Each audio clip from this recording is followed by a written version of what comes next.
Hello traders, welcome to Dhan Telugu. నేను మీ శశి కుమార్. మనం previous వీడియోలో మాట్లాడుకున్నాము కమోడిటీస్ ట్రేడింగ్ గురించి. సో ఈ కమోడిటీస్ ట్రేడింగ్లో మనకి ఎన్ని రకాలు ఉంటాయి అండ్ లాట్ సైజెస్ ఎలా ఉంటాయి అండ్ ఇలాంటి బేసిక్ విషయాలు తెలుసుకున్నాము in our previous video. So ఈరోజు ఈ వీడియోలో మనం కమోడిటీ ట్రేడింగ్లో మనం అసలు ఫాలో అవ్వాల్సిన రిస్క్ మేనేజ్మెంట్ ఏంటి అండ్ కమోడిటీస్ ట్రేడింగ్లో ఎలాంటి రిస్క్స్ ఇన్వాల్వ్ అయి ఉంటాయి అండ్ స్టాప్ లాస్ అండ్ టార్గెట్స్ని మనం డిసైడ్ అవ్వాలి అంటే ఇక్కడ మనం ఎలా డిసైడ్ అవుతామో అన్నది క్రూషియల్గా చూసుకోవాల్సి ఉంటుంది as a commodity trader. So ఈరోజు ఈ వీడియోలో మనం దీనికి సంబంధించిన risk evaluation and stop loss and టార్గెట్స్ని ఎలా ప్లేస్ చేస్తామో తెలుసుకుందాం. సో వీడియోలోకి వెళ్ళే లైక్ అండ్ సబ్స్క్రైబ్ చేయడం మాత్రం మర్చిపోకండి. సో మనం మాట్లాడుకున్నాము కమోడిటీ ట్రేడింగ్లో చాలా రిస్క్ ఇన్వాల్వ్ అయి ఉంటుంది because of it's lot size అన్నది మనం మాట్లాడుకున్నాం in our previous video.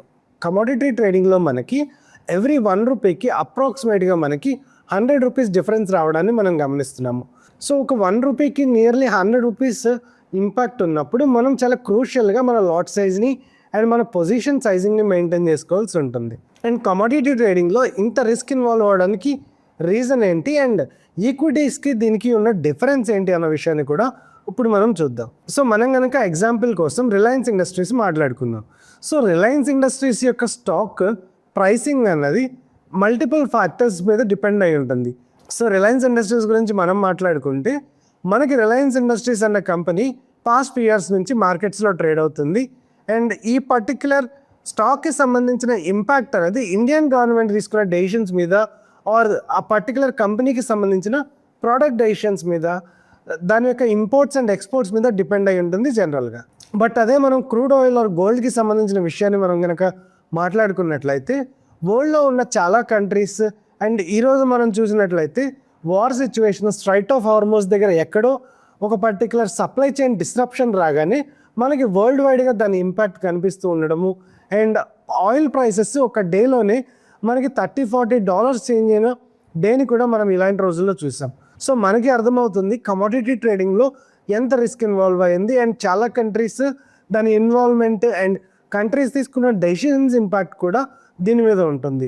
So మనం మాట్లాడుకుంటే యాజ్ అన్ ఇండస్ట్రియల్ పర్స్పెక్టివ్ రిటైలర్గా మనం ఉన్నప్పుడు మనం చాలా జాగ్రత్తగా ఉండవలసి ఉంటుంది in terms of this crude oil and commodity trading.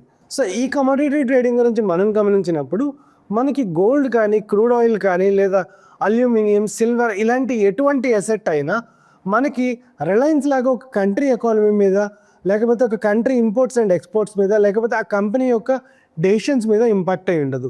So multiple countries వాటి డెసిషన్స్ మీద లేకపోతే వాటి మధ్యలో వస్తున్న decisions impact and gold reserves ఎలా మూవ్ చేస్తున్నారు లేదా US డాలర్ ఎలా చేంజ్ అవుతుంది అండ్ US డాలర్ని డీడాలరైజ్ అవ్వకుండా US తీసుకున్న డెసిషన్స్ కానీ, శాంక్షన్స్ కానీ, టారిఫ్స్ కానీ ఇలా మల్టిపుల్ వేస్లో మనకి కమోడిటీస్ మార్కెట్ అనేది ఇంపాక్ట్ అవుతూ ఉంటుంది. సో మనం చూస్తూ ఉంటాము ఈ పర్టికులర్ ఆయిల్ రిజర్వ్స్ అన్నవి చేంజ్ అవుతూ ఉన్నాయి at a country. Oil reserves అన్నవి అక్యుములేట్ అయ్యాయి లేదా డెఫిషియన్సీలో ఉన్నాయి, సప్లై డిమాండ్ చైన్ డిస్ట్రప్షన్ ఎక్కడ ఉంది అన్నది మనం గమనించినప్పుడు జనరల్గా క్రూడ్ ఆయిల్ మీద ఆ ప్రైస్ ఇంపాక్ట్ అన్నది ఉంటుంది.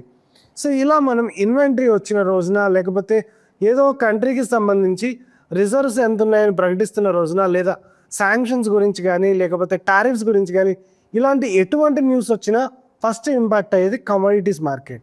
అండ్ ఈ కమోడిటీస్ మార్కెట్లో మనం ట్రేడ్ చేస్తున్నప్పుడు డెఫినెట్గా మన రిస్క్ ఇన్వాల్వ్డ్ని జాగ్రత్తగా అబ్జర్వ్ చేయవలసి ఉంటుంది. సో మైక్రో లెవెల్లో ఇప్పుడు మనం దాన్ని డీకోడ్ చేద్దాం. అండ్ దీనికోసం నేను దాని యొక్క డెక్స్ట్రీ టెక్నాలజీతో బిల్డ్ అయిన టెర్మినల్ 3 నుంచి క్రూడ్ ఆయిల్కి సంబంధించిన కాంట్రాక్ట్ని మనం ఇప్పుడు అబ్జర్వ్ చేద్దాము.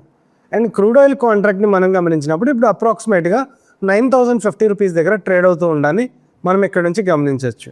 అండ్ క్రూడ్ ఆయిల్కి సంబంధించి రిస్క్ని మేనేజ్ చేద్దాం అనుకున్నప్పుడు క్రూడ్ ఆయిల్ ఇలాంటి డెసిషన్స్ మీద వాలటాలిటీ అనేది జనరల్గా ఎక్కువగా ఉండడాన్ని మనం గమనించవచ్చు. అండ్ క్రూడ్ ఆయిల్ యొక్క MCX కాంట్రాక్ట్ని మనం గమనించినప్పుడు అది అప్రాక్సిమేట్గా మనకి 9,000 రూపీస్ దగ్గర ట్రేడ్ అవుతూ ఉండాలని మనం ఇక్కడ నుంచి గమనించవచ్చు.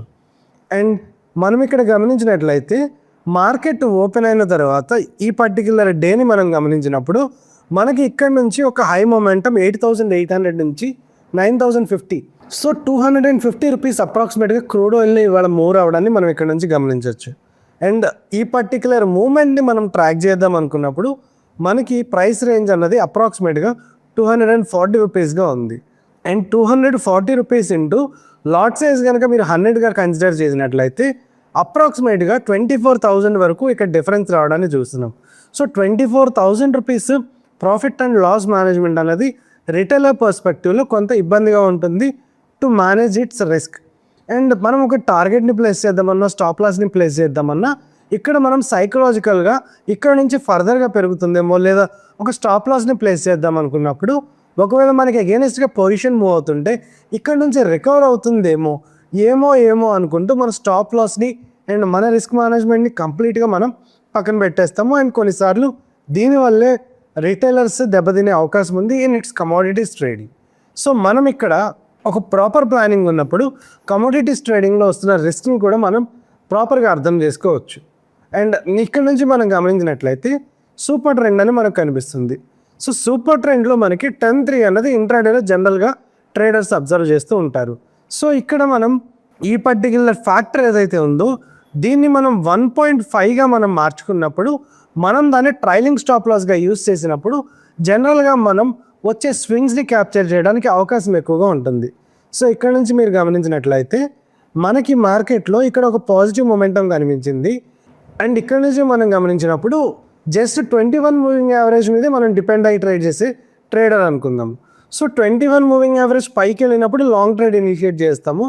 అండ్ ఒకవేళ మనం కనుక దాని కిందకి వచ్చిన తర్వాత మనం ట్రేడ్ని ఎగ్జిట్ అవుదాం అనుకుందాము. సో ఇక్కడ నుంచి మనం గమనించినప్పుడు మనకి 21 మూవింగ్ యావరేజ్ కిందకి వచ్చి క్లోజ్ అవ్వడానికి ఇక్కడ టైం పట్టడాన్ని మనం చూస్తున్నాం. బట్ అదే మనం మార్నింగ్ లాంగ్ ట్రేడ్లో కనుక మనం ఎంటర్ అయ్యి ఉంటే మనకి ఇక్కడ ఏదైతే సూపర్ ట్రెండ్లో 1.5గా మనం ఇక్కడ తీసుకున్నామో ఇక్కడ మనకు అది ఎగ్జిట్ చూపించడాన్ని మనం ఇక్కడ నుంచి గమనించవచ్చు. సో క్రూడ్ ఆయిల్లో ఇంతగా ఉన్న వాలటాలిటీని మనం ప్రాపర్గా అర్థం చేసుకొని ఎప్పుడైతే మనం ఇలాంటి ట్రైలింగ్ స్టాప్ లాసెస్ని యూజ్ చేసుకొని మన ఎంట్రీ ప్రకారం ఎంటర్ అయ్యి మనం ఒక స్టాప్ లాస్తో బయటికి ఈజీగా రాగలిగిన మైండ్ సెట్తో ఉంటామో అప్పుడు మాత్రమే మనం కమోడిటీ ట్రేడింగ్లో సక్సెస్ఫుల్గా ఉండే అవకాశం ఉంటుంది. బికాస్ ఇక్కడ ఇన్వాల్వ్ అయిన రిస్క్ ఎక్కువ ఉన్నప్పుడు మనం ఈ ఎగ్జిట్ అనేది ప్రాపర్గా ప్లాన్ చేసుకున్నప్పుడే మనం రియల్ టర్మ్స్లో ట్రేడర్గా ఉంటాము. And long term sustainability of a trader జర్నీకి అండ్ ఈ పర్టికులర్ ట్రేడింగ్ జర్నీకి ఇది చాలా క్రూషియల్గా ఉండే అవకాశం ఉంటుంది. సో మన ట్రేడింగ్ స్ట్రాటజీ ఏదైనా సరే మనం దాంట్లో ఉన్న రిస్క్ని ప్రాపర్గా అర్థం చేసుకొని ఇన్స్ట్రుమెంట్లో ఉన్న రిస్క్ని కూడా ప్రాపర్గా అర్థం చేసుకొని మనం ఎప్పుడైతే మన ట్రేడింగ్ని ప్లాన్ చేసుకుంటామో అప్పుడు మనకి ఆ పర్టికులర్ ట్రేడింగ్ జర్నీ అనేది సక్సెస్ఫుల్గా ఉండే అవకాశం ఉంటుంది. అండ్ స్టాప్ లాస్ గురించి మాట్లాడుకున్నాము, అండ్ ఎగ్జిట్ అవటం గురించి మాట్లాడుకున్నాము, and entry me trading strategy ప్రకారం ఉంది అనుకున్నాము. అండ్ ఇక్కడ నుంచి మీరు కనుక మీ పర్టిక్యులర్ ట్రైలింగ్ స్టాప్ లాస్ని మేనేజ్ చేయాలనుకున్నప్పుడు దాని యొక్క సూపర్ ఆర్డర్ అనేది మనకు అక్కడ యూస్ఫుల్గా ఉండే ఛాన్స్ ఉంటుంది.